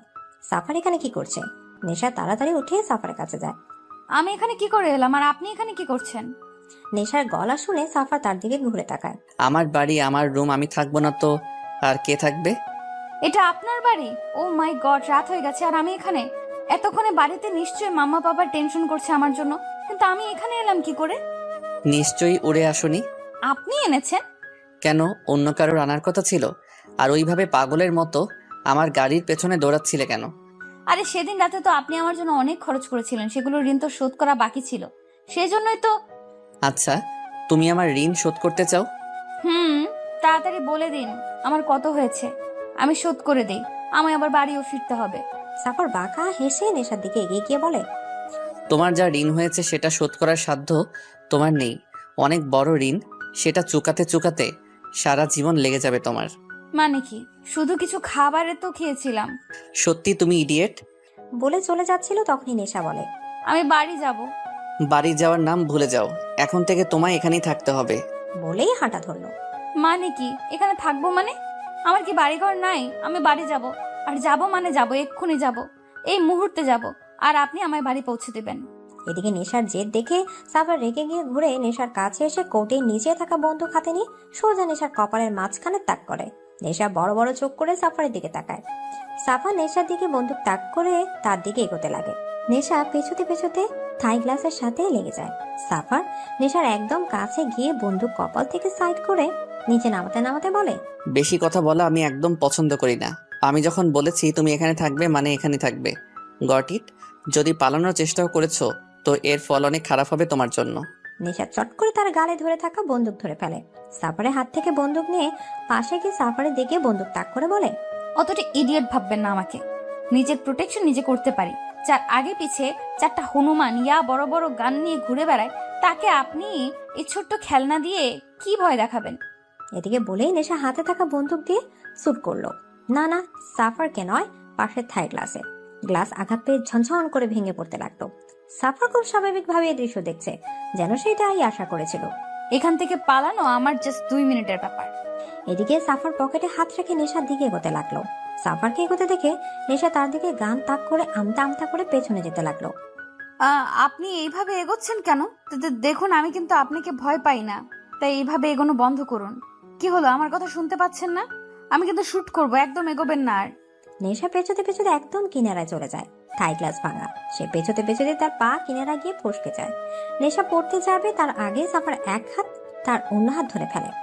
নেশা কটকট করে চোখ বন্ধ করে নেয়। হাত থেকে গানটা পড়ে যায়। প্লিজ প্লিজ ছাড়বেন না, প্লিজ ছাড়বেন না। Oh god, please save me, please please ছাড়বেন না প্লিজ। আমি ঠিকই ভেবেছিলাম you are a too much idiot. Gun তোমার হাতে ছিল আর তুমি আমাকে শ্যুট না করে থাই গ্লাসে করলে এখান থেকে পালানোর জন্য। ওকে, তো আমি তোমাকে হেল্পই তো করছি, এদিক দিয়ে তো পালাতে চাইছিলে তাই না? তো পালাও দেখি কতটা ব্রেভ তুমি। বলে হাতে একটু ছাড় দিল। নেশার সঙ্গে সঙ্গে আরেক হাতে সাফারের হাত চেপে ধরলো। নো নো, ছাড়বেন না, ধরে থাকুন। আমি তো জাস্ট ঠপ মারছিলাম, আপনি আমার কথায় মাইন্ড নিচ্ছেন কেন? আমি তো ছোট বাচ্চা একটা, এত উঁচু থেকে পড়লে আমার শরীরের হাড্ডিও খুঁজে পাওয়া যাবে না। প্লিজ, আমি এই বয়সে মরতে চাই না। প্লিজ আমাকে ধরে থাকুন, আমার হাত ছাড়বেন না, প্লিজ ধরে থাকুন। নেশার কথা শুনে যে কি জানি হলো, সে এক ধ্যানে নেশার দিকে তাকিয়ে থাকতে থাকতে বলল, ছাড়বো না, কখনো এই হাত ছাড়বো না, সারা জীবন আঁকড়ে ধরে থাকবো। সাফারের কথায় নেশা স্তব্ধ হয়ে গেল। সাফারের কথাটা যেন একদম তার বুকে বিঁধে গেল। নেশা সাফারের চোখের দিকে তাকালো। এই চোখ যেন হাজারো নেশা, বেশিক্ষণ তাকিয়ে থাকলে যে কেউ মাতাল হয়ে যাবে। এখন যেমন নেশা হচ্ছে, সাফার ধীরে ধীরে নেশাকে নিজের দিকে টানতে লাগলো। নেশাকে সোজা করে দাঁড় করালো। নেশা একদম তার কাছে এসে তার চোখে চোখ রেখে দাঁড়িয়ে আছে। এরপর এখান থেকে পালাতে চাইলে হাত ধরে থাকবো না, সাথে সাথে ছেড়ে দেব। পারবেন না, তার আগে আমি ধরে ফেলবো। নেশা সাফারের চোখে চোখ রেখে এক ঘোরের মধ্যে কথাটা বলল। সাফার চট করে নেশার চোখ থেকে চোখ সরিয়ে নিল। নেশার হাত ছেড়ে চলে যাওয়ার জন্য পা বাড়াতে নেশা বলে ওঠে, আমরা এখন কোথায় আছি? সময় হলে জানতে পারবে। এদিকে বলেই চলে যাওয়ার জন্য পা বাড়ালো, সাথে সাথে নেশা আবার ডাক দিল, অ্যাটলিস্ট আপনার নামটা তো বলে যান। সেদিন পুরো একটা রাত একসাথে থাকার পরেও এখন পর্যন্ত আপনার নাম জানি না। এদিকে সাফার আবার নেশার দিকে ঘুরে একদম নেশার কাছে গিয়ে কানের কাছে একটু ঝুঁকে ফিসফিসিয়ে বলল, এইভাবে বলো না, কেউ শুনলে অন্য কিছু ভাববে। বলে বাঁকা হেসে নেশার দিকে তাকিয়ে চলে গেল। নেশার কথাটা বুঝতে প্রায় কিছুক্ষণ লাগলো। যখন বুঝলো তখন নেশার চোখ এক হাত বড় হলো। দাঁতে কিরমির করে বলল, বাজে লোক কোথাকার। কিন্তু যতই বাজে হোক না কেন, সাফারের প্রতি নেশার একটা সফট কর্নার তো রয়ে গেছে। মা বাবা থেকে দূরে থাকার কষ্ট হচ্ছে, কিন্তু মনের এক কোণে সাফারের সাথে থাকার ভালো লাগাটাও আছে। সেটা কিডন্যাপ হয়েই হোক আর যাই হোক না কেন, কিন্তু কথা হলো একটা, সাফার কি তাকে কিডন্যাপ করলো? কিন্তু কেন? আচ্ছা, সাফার গিয়ে তাকে কিডন্যাপ করলো নাকি সে নিজে এসে কিডন্যাপ হলো? কিছুই বুঝতে পারছে না নেশা। সাফার কেন তাকে কিডন্যাপ করবে? সাফার কিছুক্ষণ পর আবার রুমে এলো খাবার নিয়ে। নেশা বেড়ে বসেছিল, নেশার সামনে খাবার রেখে বলল, খেয়ে নাও। এদিকে নেশা একবার খাবারের দিকে তাকিয়ে আবার চোখ ফিরিয়ে নিয়ে বলল, খাবো না। যদিও খিদে পেয়েছে তবু কিডন্যাপ বলে কথা, একটু তো দর দিতেই হয়। বেশি ন্যাকামো না করে চুপচাপ খেয়ে নাও। বললাম তো খাবো না। সাফার এবার একরাশ বিরক্তি নিয়ে নেশার পাশে বসে প্লেট হাতে নিয়ে নেশার দিকে হাত বাড়িয়ে বলল। হা করো। নেশা অবাক হয়ে সাফারের দিকে তাকালো। কি হলো, হা করতে বলেছি? এদিকে নেশা সাফারের দিকে তাকিয়ে হা হয়ে আছে। সাফার তাকে খাওয়াতে লাগলো। নেশার মনে হচ্ছে সে যেন স্বপ্ন দেখছে। এই মুহূর্তে সে শুধু সাফারকেই দেখছে। তার খুব ইচ্ছে হচ্ছে এই মুহূর্তটাকে আটকে রাখার, ঘড়ির কাঁটাগুলো খুলে রাখার, যেন সময়টা এখানে আটকে থাকে। সাফার তাকে সারা জীবন এভাবে খাওয়াতে থাকে, কিন্তু সারাদিন এভাবে খেলে তো সে মোটা হয়ে যাবে। আর মোটা হয়ে গেলে যদি সাফার আর তাকে খাইয়ে না দেয় তখন? না বাবা, সারা জীবন খাওয়ানোর কোনো দরকার নেই। আর খাবো না। কেন? পেট ভরে গেছে। এই খাবারটা পুরোটা শেষ করতে হবে তোমায়। বললাম তো আর খেতে পারবো না, আর একটু খেলে পেট পুরো ফুটো হয়ে যাবে। এই মেয়ে শোনো, তোমাকে এখানে তুলে আনা হয়েছে, শ্বশুরবাড়ি আসনি যে আদর করে খাওয়ানো হবে। কিন্তু আপনি তো সেটাই করছেন। সাফা থতমত খেয়ে গেল, কি বলবে বুঝতে না পেরে প্লেট রেখে উঠে দাঁড়ালো। তুমি খাও আর না খাও তাতে আমার কিছু যায় আসে না, বলেই চলে গেল। নেশা সাফারে যাওয়ার দিকে কিছুক্ষণ তাকিয়ে থেকে বেডে গিয়ে কম্বল গায়ে জড়িয়ে গুটি সুটি মেরে শুয়ে পড়ল। সকালে নেশার খুব তাড়াতাড়ি ঘুম ভেঙে গেল। নেশা আড়মোড়া ভেঙে উঠে রুট দিকে পা বাড়ালো, বারান্দার দিকে। সকালের দৃশ্যটা কত সুন্দর। চারদিক পরিবেশ দেখতে দেখতে নেশা পাশে বারান্দার চোখ পড়তে দেখে সাফার তার দিকে এক নজরে তাকিয়ে আছে। সাফারকে দেখে নেশা আটকে উঠল। এলোমেলো চুল, ঘুম ঘুম চেহারা, গায়ে একটা গেঞ্জি মাত্র। নেশার বুক ধক করে উঠল। ঘুম থেকে ওঠা মানুষকে যে এতটা সুন্দর লাগে তা নেশার জানা ছিল না। অন্যদিকে সাফারে যেন নেশার নেশা ধরে যাচ্ছে। এই মেয়েটাকে একদিন ঠিক পাগল করে ছাড়বে। এই মেয়ের প্রত্যেকটা রূপে নেশায় পড়ে সাফার। সদ্য ঘুম থেকে ওঠা নেশাকে দেখে সাফার ইচ্ছে হচ্ছে এখনই কাছে গিয়ে জড়িয়ে ধরে একটু আদর করে দেয়। সাফার দৃষ্টি নেশা দম বন্ধ করে দিচ্ছে, তাই ও তাড়াতাড়ি বারান্দা থেকে চলে গেল। রুমে এসেই যেন সে দম নিল, আর কিছু না ভেবে সোজা ওয়াশরুমে ঢুকে পড়ল। নেশা বেডের উপর টাওয়াল পরে বসে আছে। ওয়াশরুমে ঢোকার সময় তার মনেই ছিল না যে এখানে তার ড্রেস নেই। এখন এই টাওয়াল ছাড়া কিছু পরারও নেই। নেশা তার ড্রেস ধুয়ে শুকাতে দিয়েছে, শুকাতেই ওটা পরবে, কিন্তু ততক্ষণ তাকে এইভাবেই বসে থাকতে হবে। এমন সময় দরজা খোলার শব্দে নেশা বেড থেকে লাফিয়ে উঠে বেডশিট টেনে শরীরে জড়িয়ে নেয়। সাফা রুমে ঢোকার নেশার দিকে তাকাতে থমকে যায়। এই মেয়ের আবার কি হলো? এইভাবে বেডশিট জড়িয়ে রেখেছে কেন শরীরে? এই মেয়ে পাগল নাকি? এইভাবে বেডশিট জড়িয়ে রেখেছো কেন? সাফারের কথায় নেশার রাগ চরম পর্যায়ে উঠল। সে সাফারের দিকে এগোতে এগোতে বলল, যখন কিডন্যাপ করতে পারেন না তখন কিডন্যাপ করতে কে বলেছিল শুনি? তুলে এনেছেন অথচ এটা জানেন না যে যাকে তুলে নিয়ে যাচ্ছি তার জন্য ড্রেসের প্রয়োজন হয়। নেশার চড়া গলা শুনে সাফার রেগে দাঁতে দাঁত চেপে বলে, হোয়াট দ্য? আপনার ওয়াদ্দা আপনার কাছে এদিকে আর কিছু বলার আগে নেশার পা লেগে বেডশিট পড়ে যায়। নেশার চমকে উঠে নিজেকে আড়াল করতে সাফারকে গিয়ে জড়িয়ে ধরে। এই পুরো ঘটনায় সাফার পুরো থ মেরে গেছে। তার বুকের মাঝে থাকা নেশা তার হার্টবিট শুনতে পাচ্ছে। যে মেয়ে ধীরে ধীরে তার নেশায় পরিণত হচ্ছে, আজ সেই মেয়ে শুধু একটা টাওয়াল পরে তাকেই জড়িয়ে ধরেছে। এই মুহূর্তেও নিজেকে সামলানো সব থেকে কঠিন। সাফার যেন ভেতর থেকে এলোমেলো হয়ে যাচ্ছে। সাফার কোনো মতো নিজেকে সামলে বলল, ইডিয়েট, আমাকে জড়িয়ে না ধরে চুপচাপ ওয়াশরুমে গিয়ে বসে থাকো, আর যতক্ষণ পর্যন্ত আমি না ডাকবো ততক্ষণ ওয়াশরুম থেকে বেরোবে না। নেশা সাফারের বুক থেকে মাথা উঠিয়ে বলে, কেন? ওয়াশরুমে কেন? এদিকে নেশার কথা শুনে সাফার নেশা কোমর জড়িয়ে ধরে তাকে নিজের আরো কাছে টেনে এলো, বলল, কারণ আমি চাই না তোমাকে এইভাবে আমি ছাড়া অন্য কেউ দেখুক। সাফারের কথায় যেন এক নেশা আছে, আর সেই নেশায় নেশা ডুবে যাচ্ছে। সাফারের নেশাগ্রস্ত চোখগুলো থেকে যেন নেশার চোখ সরানো দায় হয়ে পড়েছে। নেশা সাফারের চোখে চোখ রেখে মৃদু স্বরে বলল, ছাড়ুন আমাকে। সাফার এখনো তার দিকে একইভাবে তাকিয়ে আছে। তা দেখে নেশা আবার বলল, কি হলো? বললাম তো ছাড়ুন। এবার সাফার নেশার দিকে একটু ঝুঁকে ফিসফিসিয়ে বলল, কিডন্যাপ হয়েছো বলে কি এখন পাগল হয়ে গেলে? সাফারের কথা শুনে নেশা ভ্রু কুঁচকে তাকালো। তারপর সাফারের চোখ থেকে চোখ সরিয়ে নিজের হাতের দিকে তাকিয়ে নিজেই লজ্জা পড়ে গেল। সে নিজে সাফারের বুকের শার্ট খামচে ধরে রেখেছে। তাড়াতাড়ি সাফারকে ছেড়ে দূরে গিয়ে দাঁড়ালো। সাফার নেশার দিকে তাকিয়ে একটু বাঁকা হেসে রুম থেকে চলে গেল। আর নেশা তাড়াতাড়ি ওয়াশরুমে ঢুকে পড়লো। এই বাড়িতে আনাচে কানাচে যতগুলো গার্ডস আছে, হুট করে যদি একজন রুমে ঢুকে পড়ে তো কেলেঙ্কারি হয়ে যাবে। এদিকে সাফার শপিং মলের মাঝখানে দাঁড়িয়ে আছে। কিছুক্ষণের মধ্যে সাফারের গার্ডসরা মল পুরো ফাঁকা করে। দোকানদাররা সবাই ভয়ে ভয়ে সব ড্রেস বের করে দেখাচ্ছে, কিন্তু সাফার বুঝতে পারছে না কিনবে কোনটা, কোনটা পরলে নেশার সব থেকে বেশি সুন্দর লাগবে। তার মতে নেশা যে ড্রেসই পরুক না কেন সেই ড্রেস সুন্দর হয়ে ওঠে। তাই সাফারের সামনে থাকা সব ড্রেসই প্যাক করে দিতে বলল। সাফার মল থেকে বেরোবে এমন সময় তার চোখ গেল একটা লাল শাড়ির দিকে। পুরো শাড়িটা লাল রঙের। এই শাড়িতে নেশাকে কল্পনা করতে সাফারের এক অন্যরকম অনুভূতি কাজ করছে। সাফার ওই শাড়িটাও নিয়ে এলো। সাফার রুমে এসে দেখে রুমে কেউ নেই। এই মেয়ে সত্যি সত্যি এতক্ষণ ধরে ওয়াশরুমে ঢুকে আছে। গাছরা এসে সব প্যাকেট রুমে রেখে গেল। সাফার গিয়ে ওয়াশরুমে দরজা নক করলো। নেশা, নেশা, এতক্ষণে আপনার ডাকার সময় হলো? সেই কখন থেকে ওয়াশরুমে ঢুকে আছি। আমার কি খিদে টিতে পায় না নাকি? ইডিয়েট, কথা না বলে বেরিয়ে এসো। আমি অতটাও ইডিয়েট নই যে এই অবস্থায় বেরিয়ে পড়বো। রুমে আমার ড্রেস শুকোতে দেওয়া আছে, সেটা আমাকে এনে দিন। What the? আমাকে কি তোমার সার্ভেন্ট বলে মনে হয়? জি না, একজন কিডন্যাপার, যে কি ভালো মতো কিডন্যাপও করতে পারে না। Shut up. No, shut up. আপনি রুম থেকে বেরোন, আমি আমার ড্রেস নেব। তুমি আমার রুম থেকে আমাকে বেরোতে বলছো? আপনি আমাকে ইডিয়েট বলেন, এখন তো দেখছি আপনি নিজেই একটা ইডিয়েট। এটা আপনার নয়, আমার রুম, ওকে? ইডিয়েট, এই পুরো বাড়ি আমার। বাড়িতে থাকা প্রত্যেকটা রুম আমার, আর রুমের মধ্যে থাকা প্রত্যেকটা জিনিস আমার। আর ওই ওয়াশরুমের ভেতরে থাকা তুমিও। বলতে গিয়েও থেমে গেল সাফার। তারপর কিছু একটা ভেবে বলল, আমি বেরিয়ে যাচ্ছি, তাড়াতাড়ি চেঞ্জ করে খেয়ে নিও। বলেই সাফার রুম থেকে বেরিয়ে গেল। আর নেশার সাথে সাথে ওয়াশরুম থেকে বেরিয়ে এলো। বেডের উপর চোখ পড়তে তার চোখ প্রায় চড়ক গাছ। পুরো বেডে কতগুলো ব্যাগ দিয়ে ভর্তি।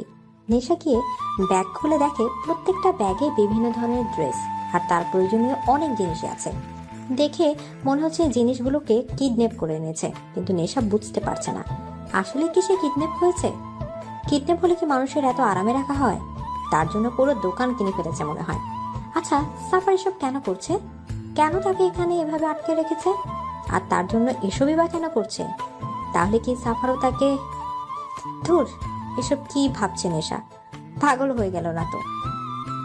সাফারের মতো একটা মাফিয়া তার মতো ইডিয়েটকে কেন? উফ, আর ভাবতে ভালো লাগছে না। পাগল হয়ে যাবে নেশা। নেশা তাড়াতাড়ি একটা গাউন নিয়ে চেঞ্জিং রুমে চলে গেল। রাস্তায় সাফারের গাড়ির একদম সামনে সম্রাটের গাড়ি দাঁড় করানো। সাফার আর সম্রাট দুজনে মুখোমুখি। সম্রাট আজ চুপসে গেছে। মেয়ের চিন্তা থেকে তাকে কুড়ে কুড়ে খাচ্ছে। কথায় আছে কি করছে কিচ্ছু জানে না। অন্য কোনো দিন সম্রাট মাত্র কয়েক ঘন্টা নেশার লোকেশন বের করে ফেলত, কিন্তু এবার তারও কোনো চিহ্ন নেই। আজ খুব অসহায় লাগছে নিজেকে তার মধ্যে সাফার তার চারদিকে ঘিরে আছে, যেন কোনো সময় সে কিছু করে ফেলতে পারে। সাফারকে সে খুব ভালো করেই চেনে। একবার যখন বলেছে সে তাকে ধ্বংস করবে, তো এর শেষ পর্যন্ত সাফার হাল ছাড়বে না। আর তার নেটওয়ার্কও অনেক বড়। সম্রাট দুদিকেই ফেসে গেছে। একদিকে মেয়ের শোক, অন্যদিকে সাফারের হুমকি তাকে দুমড়ে মুচড়ে দিচ্ছে। কিন্তু অত সহজে সে ভেঙে পড়বে না। তার এখন প্রয়োজন সবকিছু ছেড়ে তার মেয়েকে খোঁজা।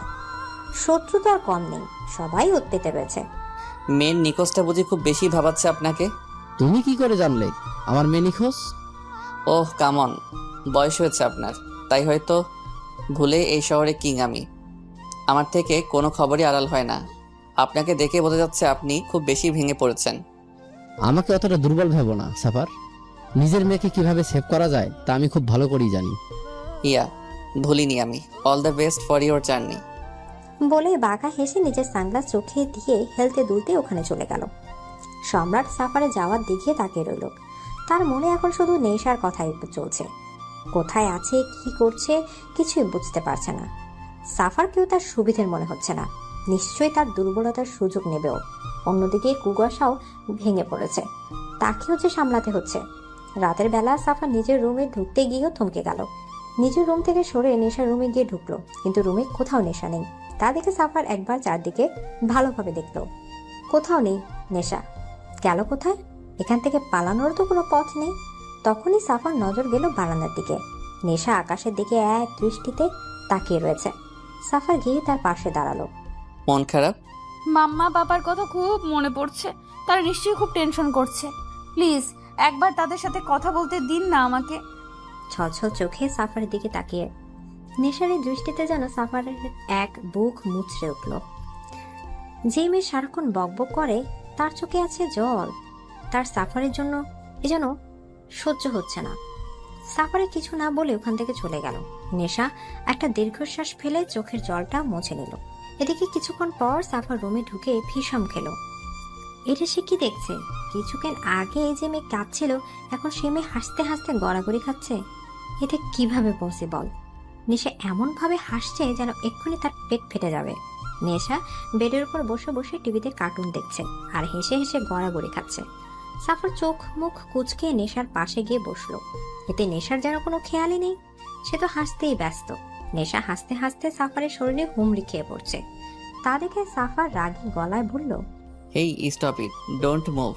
এদিকে সাফারের গর্জন শুনে নেশা চমকে উঠে মুখে আঙুল দিয়ে চুপ করে বসলো। এইভাবে কেউ হাসে? এত বড় হয়ে গিয়েছো, এখন বাচ্চাদের মতো কার্টুন দেখছো তুমি? এই আপনি আমাকে সবসময় এভাবে বকেন কেন বলুন তো? আমার কার্টুন দেখতে ভালো লাগে তাই দেখি। আপনার কি? শাট আপ, আর এই খাবারটা খেয়ে নাও। খাবো না। খাবে না মানে? খিদে নেই তাই খাবো না। ওকে, না খেয়েও।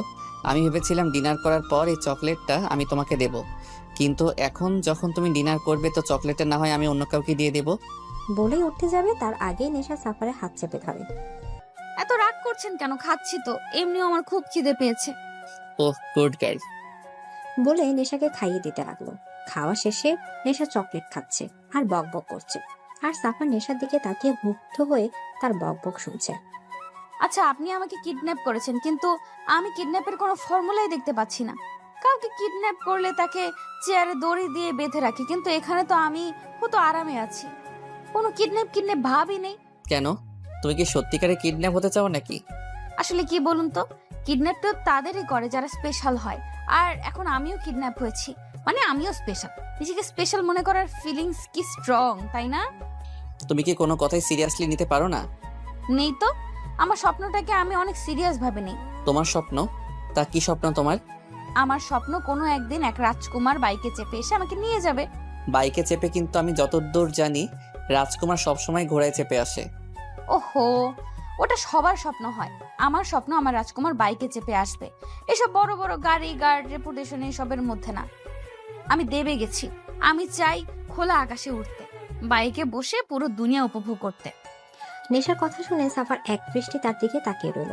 কতটা ইনোসেন্ট একটা, কিরকম একটা মোহ ফেলে দিচ্ছে তাকে। নেশা নামক মোহটা এখন সব সময় সাফারের চারদিকে জড়িয়ে রয়েছে। এমএ নেশা গেছে সাফারের। সত্যি খুব কঠিন জিনিস। নাচে ওই নেশার মাতাল হতে ইচ্ছে করে। নেশা সাফারকে এভাবে তাকিয়ে দেখে ভ্রু নাচিয়ে বলল, কি হলো? কি কি দেখছেন এইভাবে? সাফার কিছু না বলে এক হাত নেশার গালে রেখে বুড়ো আঙুল দিয়ে ঠোঁটের কোণে লেগে থাকে চকলেট মুছে দিল। নেশা সাফারে এমন স্পর্শে কেঁপে উঠল। সাফারের চোখের নেশা তাকে ঘায়েল করছে। সে নেশায় ডুবে যেতে চাইছে। হঠাৎ করে সাফার নেশাকে কোলে তুলে নিল। নেশা অবাক হয়ে সাফার গলা জড়িয়ে ধরল। সাফার নেশাকে বেডে ভালো করে শুইয়ে দিয়ে গায়ে কম্বল জড়িয়ে দিয়ে মাথার হাত বুলাতে বুলাতে বলল, ঘুমিয়ে পড়ো। কিন্তু নেশা এইভাবে সাফারের দিকে তাকিয়ে রইল। তা দেখে সাফার নেশার কপালে এক চুমু এঁকে দিল। এতে লজ্জায় নেশা চোখ বুজে ফেলল। সাফার বাঁকা হেসে সেখান থেকে চলে গেল। নেশা সে সকাল থেকে চেঁচাচ্ছে তার ওয়াশরুমে পানি নেই বলে, কিন্তু কেউ তার কথা কানে নিচ্ছে না। সাফারও না জানে কি করছে যে সকাল থেকে এখনো নেশা রুমেই আসেনি। নেশা এবার একটু রাগ করে রুমের বাইরে গেল।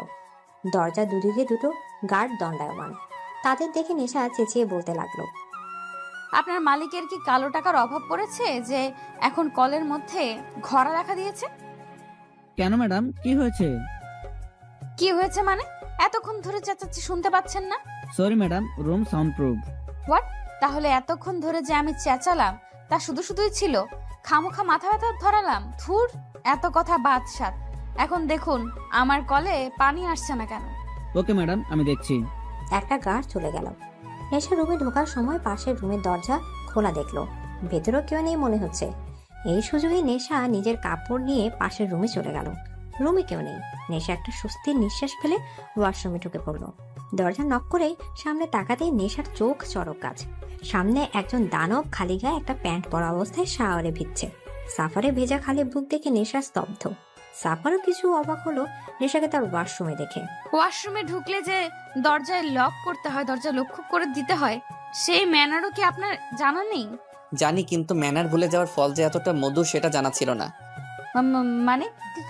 এদিকে নেশা তাড়াতাড়ি বাইরে যাওয়ার জন্য দরজার লক খুলতে যাবে, তার আগে সাফার নেশার হাতে হ্যাঁচকা টান মেরে কোলে তুলে নিল।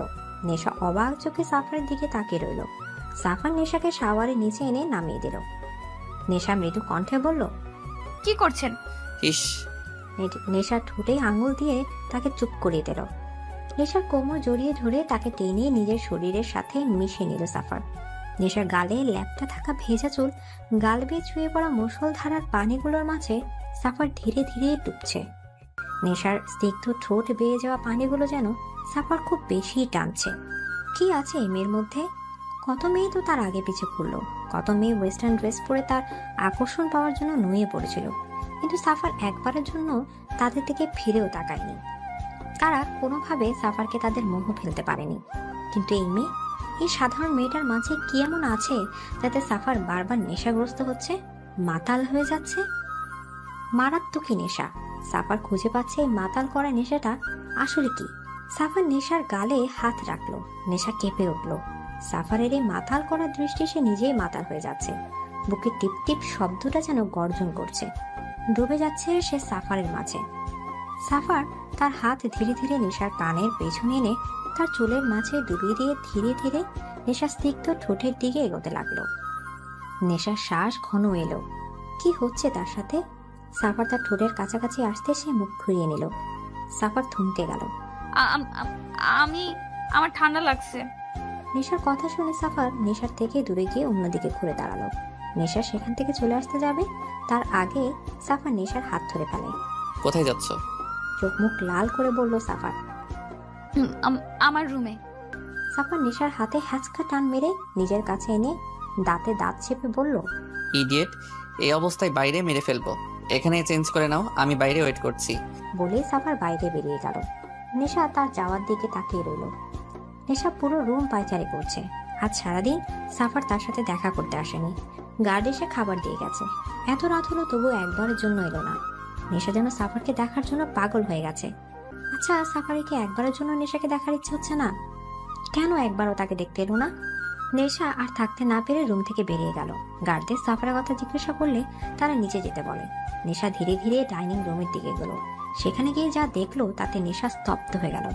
সাফারের সামনে একজন ক্ষত বিক্ষত হয়ে পড়ে আছে, আর সাফারের হাতে থাকা গান দিয়ে এখনো ধোয়া বেরোচ্ছে। গার্ডসরা এসে লাশটাকে নিয়ে চলে গেল। নেশা সেখানে দাঁড়িয়ে রইল। কিছুক্ষণ পর সাফার নিজের রুমে যাওয়ার জন্য উপরে আসতেই নেশাকে দেখে থমকে গেল, কিন্তু কিছু না বলে আবার হেঁটে নিজের রুমে চলে গেল। নেশা সাফারের পিছু পিছু যেতে লাগলো। কেন এইভাবে মানুষ মারেন আপনি? কি শান্তি পান এতে? প্লিজ এইসব খুন খারাপই বন্ধ করে দিন। এসব যে ঠিক নয়, এতে জীবনের ঝুঁকি থাকে। কেন এত রিস্ক নিয়ে এইসব কাজ করেন? প্লিজ এইসব কাজ ছেড়ে দিন। আর কিছু বলার আগেই সাফার রেগে নেশাকে দেয়ালের সাথে শক্ত করে চেপে ধরল। দাঁতে দাঁত পিষে বলতে লাগলো, কোন অধিকারে আমাকে এসব বলছো তুমি? সেমি, কোন অধিকারে? সাফারের কথা শুনে নেশার চোখ ছলছল করে উঠল। বারবার ব্যথায় কুকুরে উঠছে সে। সত্যি তো, কোনো অধিকারে সে সাফারকে এসব কথা বলছে? সে না হয় সাফারকে ভালোবাসে, কিন্তু সাফার সে তো আর তাকে ভালোবাসে না। বাসলে হয়তো এভাবে অধিকারের কথা বলতো না। নেশা ঠোঁট কাঁপিয়ে কাঁদতে কাঁদতে বলতে লাগলো, আসলে আম সরি। সত্যি তো আপনার উপর তো আমার কোনো অধিকার নেই। আমি কে আপনাকে এইসব কথা বলার? আর কখনো এমন হবে না। সরি। কথাটা শেষ হওয়ার আগে সাফার নেশার ঠোঁট দখল করে নিল। নেশার ঠোঁটের উপর যেন সব রাগ ছাড়তে লাগলো। সাফারকে নিজে থেকে সরানোর চেষ্টায় বারবার বিফল হচ্ছে। ধীরে ধীরে সাফার রাগ কমিয়ে ভালোবাসার সাথে নেশাতে ডুবতে লাগলো। ভালোবাসার চাদরে জড়িয়ে নিতে লাগলো নেশাকে। নেশাও যেন সাফার ভালোবাসার কাছে হেরে যাচ্ছে, ডুবে যাচ্ছে তার মাঝে। নেশা দু হাতে সাফারের বুকের শার্ট খামচে ধরল। সাফার নেশার ঠোঁট ছিঁড়ে গলায় নেমে এলো। ভালোবাসার স্পর্শে ভরে দিতে লাগলো নেশাকে। হঠাৎই নেশা সাফারকে ধাক্কা মেরে সরিয়ে দিল। আকর্ষক ঘটনায় সাফার দুকদম পিছিয়ে নিজেকে সামলে নিয়ে নেশার দিকে অগ্নি দৃষ্টি নিক্ষেপ করলো। নেশা কাঁদতে কাঁদতে নিজের রুমে চলে গেল। আলমারি থেকে ব্যাগ বের করে কাপড় প্যাক করতে লাগলো। সে আর এক মুহূর্ত এখানে থাকবে না। সে ভেবেছিল সাফার হয়তো তাকে ভালোবাসে, আর সেজন্য সে তাকে এখানে আটকে রেখেছে। কিন্তু সে সম্পূর্ণ ভুল। যদি সাফার তাকে ভালোবাসতো তাহলে আজ এভাবে অধিকারের কথা বলতে পারতো না। সাফারের উপর যে তার কোনো অধিকার নেই তা খুব ভালো করে বুঝিয়ে দিল। সে একটা আশা নিয়ে এখানে ছিল যে হয়তো সাফার তাকে ভালোবাসে, কিন্তু আজ সেটাও প্রমাণ হয়ে গেল সাফার তাকে ভালোবাসে না। তাহলে সে এখানে কিসের জন্য থাকবে? এক মুহূর্ত সে এখানে থাকবে না, এখনই চলে যাবে। কিন্তু ও ব্যাগ গোছাচ্ছে কেন? ও কি শ্বশুর বাড়ি থেকে বাবের বাড়ি চলে যাচ্ছে যে ও ব্যাগ গোছানো শুরু করেছে? সে তো কিডন্যাপ হয়েছে, আর এখন সে এখান থেকে চলে যাচ্ছে। তা ব্যাগ গুছিয়ে কি করবে ও? ধুর, ব্যাগ বেডের উপর ছুঁড়ে ফেলে রুম থেকে বেরোনোর জন্য দরজা খুলতে যাবে। তার আগে সাফার রুমে এসে দরজা লাগিয়ে দিল, আর নেশাকে দরজার সাথেই শক্ত করে চেপে ধরলো। কোথায় যাচ্ছ? দাঁতে দাঁত চেপে বলল সাফার। নেশা মুখ ঘুরিয়ে শক্ত মুখে বলল, আমি বাড়ি যাব। এখানে তোমাকে সুবিধে দিয়ে রেখেছি বলে ভেবো না যে যা খুশি তাই করতে পারবে। এখানে আমার ইচ্ছা ছাড়া তুমি এক পাও বাইরে বেরোতে পারবে না। আমি শুনতে চাই না। আমি বাড়ি যাব মানে যাব। আমি এখন এখানে থাকবো না। বললাম তো তুমি যেতে পারবে না, আমি যেতে দেব না। কেন কেন আমাকে আটকে রেখেছেন? বলবেন প্লিজ। আমি জানতে চাই আমাকে এখানে কেন আটকে রাখা হয়েছে। কি করেছি আমি? কেন আমি এখানে বন্দি হয়ে আছি?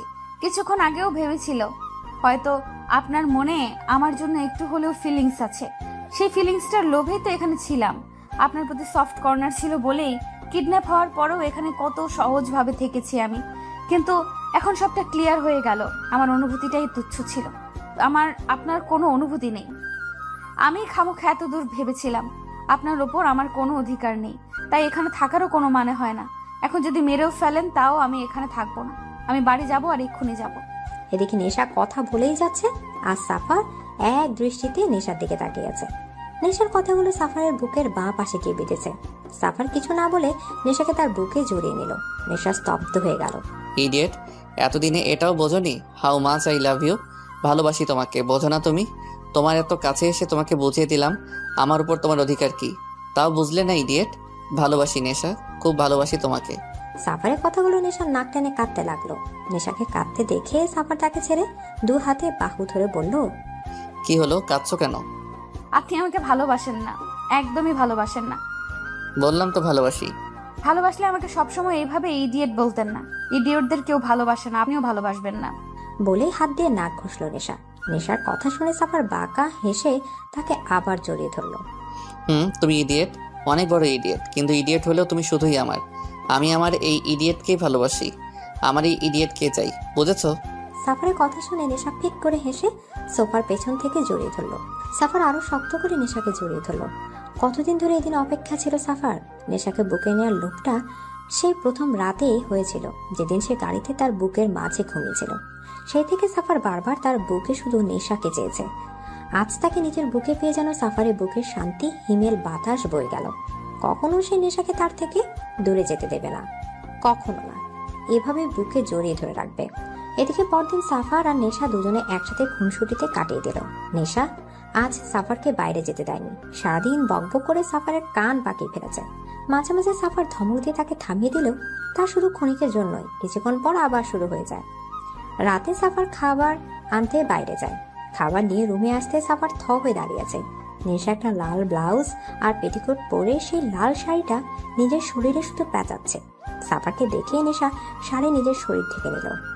এই, আপনাকে কতবার বলেছি আমার রুমে নক করে আসবেন? নেশার কথা শুনে সাফারের রাগ মাথায় চড়ল। আমি আমার বাড়িতে কোথায় নক করে যাব কোথায় না তা তোমাকে বলতে হবে না। আর তুমি এখন শাড়ি পরছো কেন? বাইরে যাব তাই। বাইরে যাবে মানে? অত কথা বাদ দিন, আর আপনি বাইরে যান, আমি শাড়ি পরবো। সাফার কিছু না বলে হাত থেকে ট্রেটা টেবিলে রেখে নেশার দিকে এগিয়ে গেল। কি হলো, আপনাকে বাইরে যেতে বললাম আর আপনি এগিয়ে আসছেন কেন? নেশার ঠোঁটে আঙুল রেখে তাকে চুপ করিয়ে দিয়ে তার হাত থেকে আঁচল টেনে নিল। নেশা 2 হাতে নিজেকে ঢাকার চেষ্টায় ব্যস্ত হয়ে পড়ল। সাফার সেদিকে কোনো খেয়াল না করে নেশাকে শাড়ি পরাতে লাগলো। শাড়ি পরানোর সময় অনেকবার সাফারের হাত নেশার শরীর ছুঁয়ে যাচ্ছে, যাতে নেশা বারবার কেঁপে উঠছে। সাফার কুচিয়ে করে নেশার কোমরে ঘষে দিল। নেশার সাদা পিঠের মাঝখানে থাকা নাভিটা সাফারকে খুব বেশি টানছে। নিজেকে আটকে রাখতে না পেরে সাফার নেশার নাভির ওপর ঠোঁট বসালো। নেশার দম বন্ধ এলো। প্রায় অনেকক্ষণ পর সাফার নেশাকে শাড়িটা পরিয়ে দূরে গিয়ে নেশাকে দেখতে লাগলো। নেশা কোমরে হাত দিয়ে ছোট ছোট চোখে সাফারকে দেখতে লাগলো। সাফার নেশার এই দৃষ্টি দেখে বলল, কি হলো, এভাবে কি দেখছো? এদিকে নেশা সাফারের কথা শুনে তার দিকে তেড়ে গেল। এই, সত্যি করে বলুন, এর আগে কয়টা মেয়েকে আপনি শাড়ি পরিয়েছেন? মানে কি? মানে কি মানে? আপনি এত সুন্দর করে শাড়ি পরানো কোথা থেকে শিখলেন? নিশ্চয়ই এর আগে কোনো মেয়েকে এভাবে শাড়ি পরিয়েছেন। আমি কোনো মেয়েকে কেন শাড়ি পরাতে যাব? যে কারণে আমাকে পরালেন। তোমার সাথে অন্য কারো তুলনা তুমি কেন করছো? করতে হচ্ছে। আপনি বলুন, আপনি সুন্দর করে শাড়ি পরানো কোথায় শিখলেন? আমি জানতাম তুমি শাড়ি পরতে পারো না, তাই শাড়িটা যখন তুমি পরবে তখন যে তোমাকে হেল্প করতে হবে তা আমি খুব ভালো করেই জানতাম, তাই ইন্টারনেটে আগে থেকে শিখে রেখেছি। সত্যি তো? ও সরি। সাফার এবার রাগী চোখে নেশার দিকে তাকালো। এই প্রথম ও কাউকে কৈফিয়ত দিল, আর প্রথমবার কাউকে ভয়ও পেল। সাফার নেশা রাস্তার ধার ঘেঁষে হাঁটছে। সাফার বারণ করার পরও নেশা কোনো বাধা মানেনি। তার নাকি ঘরের মধ্যে বসে থাকতে থাকতে দম বন্ধ হয়ে আসছে। সে আজ বাইরে পরিবেশ অনুভব করবে, তাই না চাওয়া সত্ত্বেও সাফারকে নেশাকে সাথে নিয়ে বেরোতে হলো। নেশা আইসক্রিম খাচ্ছে আর বক বক করছে। সাফার চুপচাপ তার কথা শুনছে। নেশার বকবকানি গুলোই ও নেশায় পড়ে গেছে সাফার। সে খুব ভালো করে বুঝে গেছে নেশা ছাড়া সে আর কিচ্ছু নয়। নেশাই তার সবকিছু। নেশাকে ছাড়া সে এক মুহূর্ত থাকতে পারবে না। নেশার নিঃশ্বাসের শব্দ না শুনতে তার শ্বাস নেওয়া কঠিন হয়ে পড়ে। মারাত্মকভাবে নেশায় পড়ে গেছে। এই নেশা থেকে বেরোনো সাফারের সাধ্য নেই, আর সে কখনোই নেশা থেকে বেরোতেও চায় না। সাফার নেশার দিকে তাকিয়ে এসবই ভাবছিল, তখন কিছু গার্ড এসে তাদের দুজনকে ঘিরে ধরলো। সাফার নেশা অবাক হয়ে সে গাছের দিকে তাকিয়ে আছে। সাফার তাদের দেখে দাঁতে দাঁত চেপে এক হাতে শক্ত করে নেশার হাত ধরলো, যেন ছেড়ে দিলে নেশা তার হাতে হারিয়ে যাবে। তখনই তাদের সামনে এসে দাঁড়ালো সম্রাট। সম্রাটকে দেখে নেশার চোখ জ্বলজ্বল করে উঠল।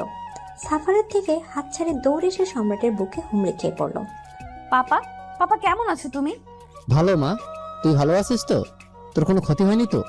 নো পাপা, আমি ঠিক আছি, আমার কিচ্ছুটি হয়নি। সাফার ফ্যাল ফ্যাল চোখে নেশার দিকে তাকিয়ে আছে। তার মনে কেউ তার বুক থেকে কলেজা ছিঁড়ে নিয়ে চলে গেল। নেশার হারানোর ভয়টা তার সত্যি হতে চলেছে। এমন সময় হঠাৎই পেছন থেকে একটা গার্ডস এসে গান দিয়ে সাফারের মাথায় আঘাত করলো। সাফার মাথায় আঘাত পেয়ে হাঁটু গেড়ে রাস্তায় বসে পড়ল। সাফারকে আঘাত করতে দেখে নিশা বিচলিত হয়ে উঠল। পাপা পাপা, ওনাকে মারছে ওরা, ওনাকে মারতে বারণ করো, উনি কিছু করেনি, বিশ্বাস করো উনি কিচ্ছু করেনি। বলেই নেশা দৌড়ে সাফারের কাছে আসতে চাইলে তার আগে সম্রাট তার হাত ধরে ফেলে। অনেক কিছু করেছে ও তোকে ইউজ করে আমাকে ব্ল্যাকমেল করতে চেয়েছিল, কিন্তু ও জানে না এই সম্রাট নিজের পরিবারের জন্য কি কি করতে পারে। সম্রাটের কথা শুনে নেশা স্তব্ধ হয়ে গেল। কি বলছে সম্রাট? সাফার তাকে ইউজ করেছে? নো পাপা, তোমার কোথাও ভুল হচ্ছে। তুই ওকে চিনিস না, ও পারে না এমন কোনো কাজ নেই, তুই চল আমার সাথে। নেশা টানতে টানতে নিয়ে গেল সম্রাট। নেশা প্রাণহীন দৃষ্টিতে সাফারের দিকে তাকিয়ে আছে। সাফার তাকে ইউজ করেছে কথাটা যেন সে মানতেই পারছে না। অন্যদিকে গার্ড সাফারকে একের পর এক আঘাত করেই যাচ্ছে, কিন্তু সাফারের দৃষ্টি নেশার দিকে। আজ তার ভয় সত্যি হলো, নেশাকে সে হারিয়ে ফেলল। এই হারিয়ে ফেলার ভয়ে তো কাল সম্রাটের গোপন দূতকে মেরেছিল, কিন্তু তবুও সে নেশাকে আটকে রাখতে পারল না।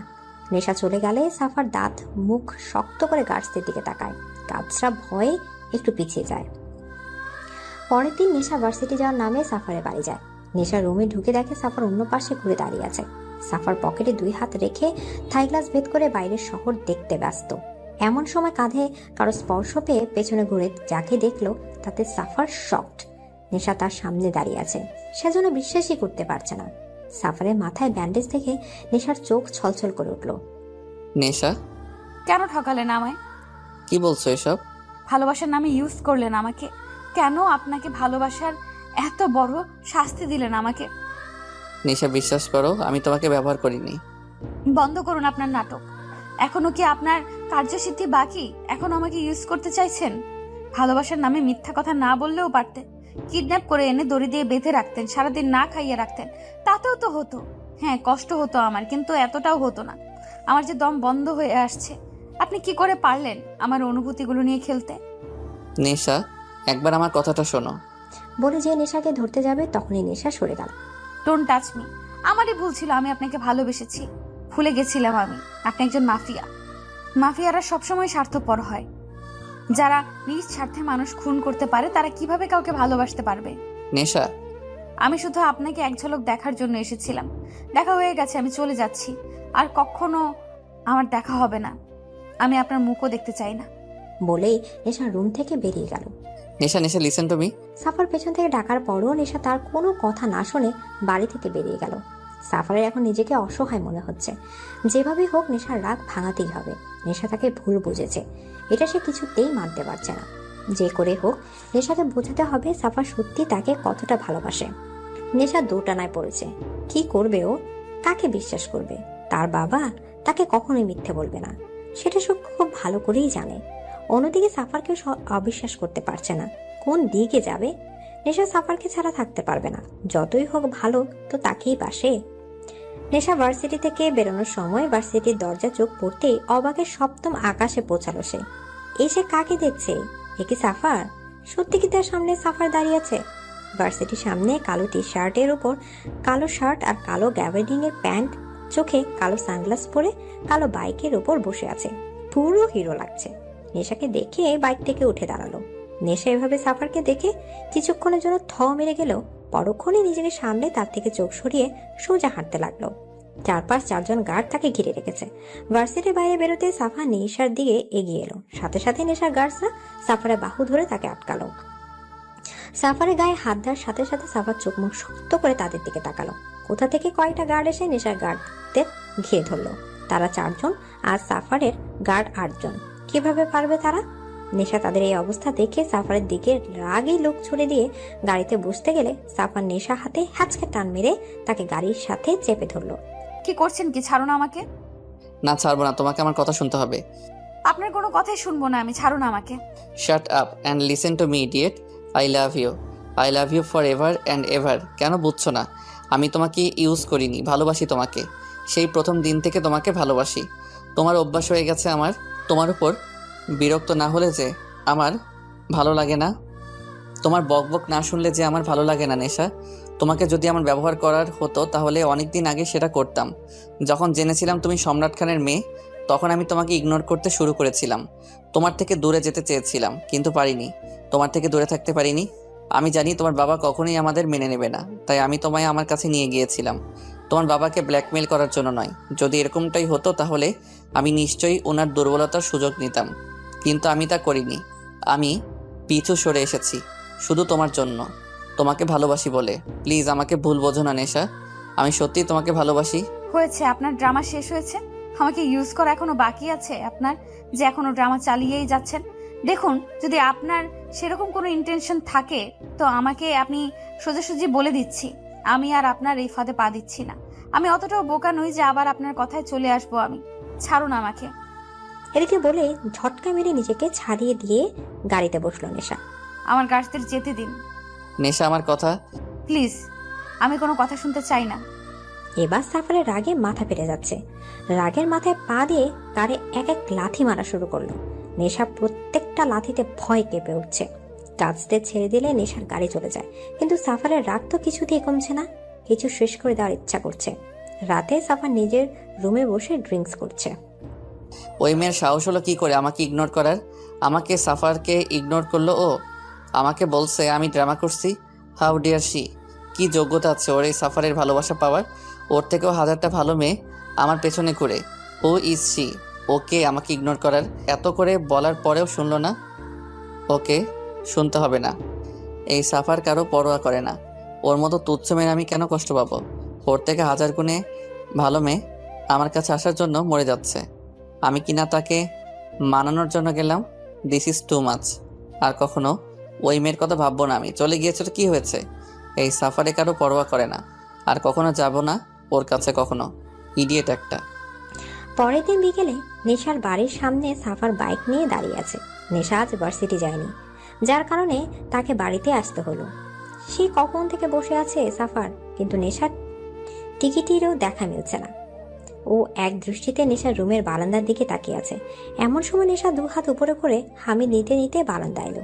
নেশাকে দেখে সাফার অটোমেটিক দাঁড়িয়ে পড়লো। বুকের ভেতর থকথক আওয়াজ শুরু হলো। একটা pink colour ladies T shirt আর পায়জামা পরা চুলগুলো এলোমেলো ঘুম ঘুম চোখে ছোট বাচ্চাদের মতো বারান্দায় এসে দাঁড়ালো। নেশার এই কিউটনেস যে সাফারকে ঘায়াল করছে সেদিকে তার খেয়ালই নেই। নেশা বারান্দার রেলিংয়ে হাত রেখে চারদিক দেখতে দেখতে হঠাৎই সাফারের দিকে চোখ গেল।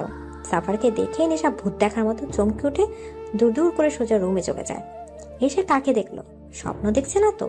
সাফার তাদের বাড়ির সামনে। ও গড! একবার যদি তাকে নেশার বাবা দেখে ফেলে লঙ্কা কাণ্ড বেঁধে যাবে। এখন সে কি করবে? এক হাত কোমরে আর হাতের আঙুল দাঁত দিয়ে কামড়ে ধরে রুমের মধ্যে পায়চারি করছে নেশা। চিন্তায় সে মরে যাচ্ছে। এদিকে সাফার বিরক্তির চরম পর্যায়ে পৌঁছে গেছে। সাচে ইডিয়েট গার্ল। এইভাবে ভেতরে যাওয়ার কি মানে? একটু যে মন ভরে দেখবো তাতেও এই মেয়েটার প্রবলেম। একে নিয়ে যে কি করব। সাফার পকেট থেকে ফোন বের করে নেশাকে ফোন দিল। নেশা পায়চারি করছিল, এমন সময় ফোন বেজে ওঠে। সাথে সাথে নেশা চমকে ওঠে। উফ! এই ফোনটাও এখন নেশাকে ভয় দেখানো শুরু করলো। ফোন হাতে নিয়ে দেখে আননোন নাম্বার। নেশা প্রচন্ড বিরক্তির সাথে ফোন রিসিভ করলো। ফোন কানে দেওয়ার সাথে সাথে বকুনির বর্ষণ বয়ে এলো কানে। এই মেয়ে, তোমার প্রবলেম কি? ভেতরে চলে গেলে কেন? ইডিয়েট মেয়ে একটা। ভেতরে চলে গিয়ে কি বোঝাতে চাইছো? যে তুমি খুব ইন্টেলিজেন্ট আর আমি অ্যাজ এ ফুল এখানে দাঁড়িয়ে আছি তোমাকে দেখার জন্য? চুপচাপ কোনো কথা না বলে এক্ষুনি বারান্দায় এসো। নেশা বকুনিকে কোনো কথা না বলে বাধ্য মেয়ের মতো বারান্দায় চলে গেল। এখন চুপচাপ ওখানে দাঁড়িয়ে থাকো। নেশা বোকার মতো দাঁড়িয়ে রইল। আর সাফার তার নেশাকে মন ভরে দেখতে লাগলো। এই পিচ্চিটা কি না এখন তার নেশা? ভাবা যায় যে সাফার কখনো কারোর তোয়াক্কা করতো না, আজ সেই কিনা এই একটা পিচ্চির জন্য এখানে দাঁড়িয়ে আছে। এটা নিশ্চিত একটা হাস্যকর ব্যাপার, কিন্তু সাফারের কাছে এই ব্যাপারটা কেন জানি ভালোই লাগছে। ভালোবাসার একটা নতুন এক্সপেরিয়েন্স। এতদিন তো চিনিয়ে নিতে জানতো, কিন্তু এখন ভালোবাসতে জানে। আর নেশাই তাকে সেটা শিখিয়েছে। নেশা উপর থেকে সাফারকে দেখছে। কতটা ভালোবাসলে একটা মানুষ নিজের পার্সোনালিটি পাল্টে ফেলতে পারে। ফর্মাল থেকে একেবারে নর্মাল হয়ে গেছে। নেশা জানে সাফার তাকে কতটা ভালোবাসে। সাফারের কালকের বলা কথাগুলো যে পুরোটা সত্যি সেটা নেশা খুব ভালো করেই জানে। তবুও একটু ভাব নিতেই হয়। ভাবা সাফারের মতো একজন যখন তার মতো একটা সাধারণ মেয়েকে ভালোবাসতে, তখন একটু তো ভাব নিতেই হয়, না হলে নিজের স্পেশালিটিটা বোঝা যায় না। নেশা এসব ভাবতে ভাবতে পাশে তাকাতে দেখে সম্রাটের গাড়ি আসছে। নেশা চোখ বড় বড় করে সাফারের দিকে তাকায়, বারবার ইশারা তাকে চলে যেতে বলছে, কিন্তু সাফারের যেন সেদিকে কোনো খেয়ালই নেই। সে নেশাকে দেখতেই ব্যস্ত। আর থাকতে পেরে নেশা সুযোগ বুঝে রুমে ঢুকে পড়ল। এবার সাফারের ধ্যান ভাঙল, আবার চলে গেল। সাফার সোজা হয়ে দাঁড়াতেই দেখে তার সম্রাট দুহাত পকেটের দিকে দাঁড়ানো। তাকে দেখে সাফার তার সামনে মুখোমুখি দাঁড়ায়। সম্রাট দাঁতে দাঁত চেপে বলল, এখানে কি করছো? আপনার মেয়েকে দেখতে এসেছি। ভুলে যাও তার কথা। ও আমার মেয়ে, আর আমি বেঁচে থাকতে আমার এত বড় সর্বনাশ আমি কখনোই হতে দেব না। ভালোবাসাটাকে সর্বনাশের পদবি কেন দিচ্ছেন? আমি নেশাকে ভালোবাসি। আপনি একদিন আমার থেকে আমার বাবাকে কেড়ে নিয়েছিলেন। সেদিন কিছু করতে পারিনি, কারণ আমি ছোট ছিলাম। এখন আর ছোট নই। এখন আর আপনি নেশাকে আমার থেকে কেড়ে নিতে পারবেন না। সেটা তো সময়ই বলে দেবে। নেশাকে আমি ভালোবাসি, তার জন্য আমি আপনার সাথে আমার লড়াইয়ে আমি পিছু সরে এসেছি। কিন্তু এইবার আর নয়। নেশাকে ভাবার লড়াইয়ে আমি পিছনে আসছি না। নেশা শুধু আমার। I love her and she also love me. নিজের মেয়েকে কি করে দমিয়ে রাখবেন? সম্রাট কিছু না বলে সাফারের দিকে এক দৃষ্টিতে তাকিয়ে রইল। বেশ কিছুক্ষণ পর বলল, চলে যাও এখান থেকে। নেশাকে না নিয়ে ফিরছি না। ওকে, অল দ্য বেস্ট। এদিকে বলেই সম্রাট সাফারের পাশ কাটিয়ে বাড়ির ভেতর ঢুকে পড়ল। সবাই ডাইনিং টেবিলে বসে আছে। কুয়াশা নেশাকে খাইয়ে দিচ্ছে, আর নেশা চুপচাপ খাচ্ছে। তার গলা দিয়ে খাবার নামছে না। বাইরে সাফার না খেয়ে দাঁড়িয়ে আছে এক পলক তাকে দেখার জন্য, আর সে এখানে বসে বসে গিলছে। কিছু বলতেও পারছে না তার বাবার জন্য। সে জানে এখন যদি সে না খায় তো তার বাবাও খাবে না, আর তার বাবা না খেলে তার মাও খাবে না। তাই চুপচাপ গিলতে হচ্ছে তাকে। কোনো রকম একটুখানি খেয়ে নেশা বলল, হয়েছে, আর খাবো না। হয়েছে মানে? কিছুই তো খেলি না। আমার পেট ভরে গেছে মা, আর খেতে পারবো না। বলেই আর কাউকে কিছু বলার সুযোগ না দিয়ে সেখান থেকে চলে গেল। সম্রাট কুয়াশা তার যাওয়ার দিকে তাকিয়ে রইল। মেয়েটা দুদিনে কেমন চুপসে গেছে। অন্য দিনে হলে এতক্ষণে কথা বলে তাদের কান পাকিয়ে দিত, একাই পুরো বাড়ি মাতিয়ে রাখতো। কিন্তু আজ একটা কথাও মুখ ফুটে বলল না। আজ মেয়েটা বাড়িতে থেকেও কেমন যেন বাড়িটা ফাঁকা ফাঁকা লাগছে। সম্রাট হাত ধুয়ে উঠে গেল। কোথায় যাচ্ছেন? নিজের মেয়ের ভবিষ্যৎ ঠিক করতে, বলে বাড়ির বাইরে চলে গেল। সম্রাট এসে সাফারের সামনে দাঁড়ালো। সম্রাটকে দেখেও না দেখার ভান করে বসে রইল সাফার। কেন চলে যাচ্ছ না এখান থেকে? বলেছি তো, নেশাকে ছাড়া আমি কোথাও যাব না। কেন এমন করছো? ভালোবাসি তাই। তুমি যে নেশাকে ভালোবাসো তা আমি কি করে বিশ্বাস করব? তুমি তো সবসময় আমার উপর প্রতিশোধ নিতেই মেতে আছো। কি বলতে পারি, এটাও তোমার একটা চাল নয়? আপনার বিশ্বাস করা আর না করাতে আমার কোনো যায় আসে না। প্রমাণ করতে পারবে তুমি আমার মেয়েকে সত্যিই ভালোবাসো? প্রয়োজন বোধ করি না। তাহলে নেশাকে ভুলে যাও। ইম্পসিবল। চেষ্টা করলে সবই পসিবল। আমি সেই চেষ্টাটা করতে চাই না। আমার মেয়ের জন্য তুমি তোমার কালো দুনিয়ার ক্ষমতা ছাড়তে পারবে? সম্রাটের কথা শুনে সাফার একবার তার দিকে তাকিয়ে আবার অন্যদিকে তাকালো। সম্রাট নিজের পকেট থেকে একটা কার্ড বের করে সাফারের দিকে এগিয়ে দিয়ে বলল, সময় হলে আমার অফিসে চলে এসো। তার প্রয়োজন হবে না। তাহলে নেশাকে ভোলার প্রয়োজন পড়তে পারে। বলে বাইকের উপর কার্ডটা রেখে চলে আসার জন্য পেছনে ঘুরতেই সাফার বলে উঠল, বারবার নেশাকে ভোলার ভয় দেখাচ্ছেন আমাকে। প্রয়োজন পড়ে তাই। বলেই হেলতে দুলতে ওখান থেকে চলে গেল। সাফার সেদিক থেকে চোখ সরিয়ে পকেট থেকে ফোন বের করে নেশাকে কল করলো। নেশা পড়ার টেবিলে বসেছিল, তবে পরদিন না সাফারের কথাই ভাবছিল। কিছুক্ষণ আগেই বারান্দায় গিয়েছিল, কিন্তু সম্রাটকে দেখে চলে এসেছে। ফোন বাজতেই নেশা ফোন হাতে দেখে সাফার ফোন দিয়েছে। তুলবে কি তুলবে না করতে করতেই তুলে ফেললো। এই মেয়ে আজ কি বারান্দায় না আসার পণ করে রেখেছো নাকি? যাব না আমি বারান্দায়। কেন? কারণ আপনি বাইরে দাঁড়িয়ে আছেন। আমি আছি তো কি হয়েছে? আমি আর কখনো আপনার সামনে যাব না। কেন? তোমার জন্য আমি এত কষ্ট করে এসব নর্মাল ড্রেস পরে কার ছেড়ে বাইক নিয়ে এতক্ষণ ধরে রাস্তায় দাঁড়িয়ে আছি, আর তুমি বলছো তুমি আমার সামনে আসবে না? আসল নাই তো, যে কেউ আমার স্বপ্নের রাজকুমার সেজে এলেই আর সে আমার স্বপ্নের রাজকুমার হয়ে যাবে না। তোমার রাজকুমার হওয়ার ইচ্ছেও আমার নেই। আমি সাফারি, ওকে? আর তোমার জন্য বাইক নিয়ে শুধু এই সাফারি আসবে। অন্য কেউ আসার আগেই আমি তাকে শেষ করে ফেলবো। আর তুমিও অন্য কাউকে এক্সপেক্ট করো না। এখন চুপচাপ বারান্দায় এসো।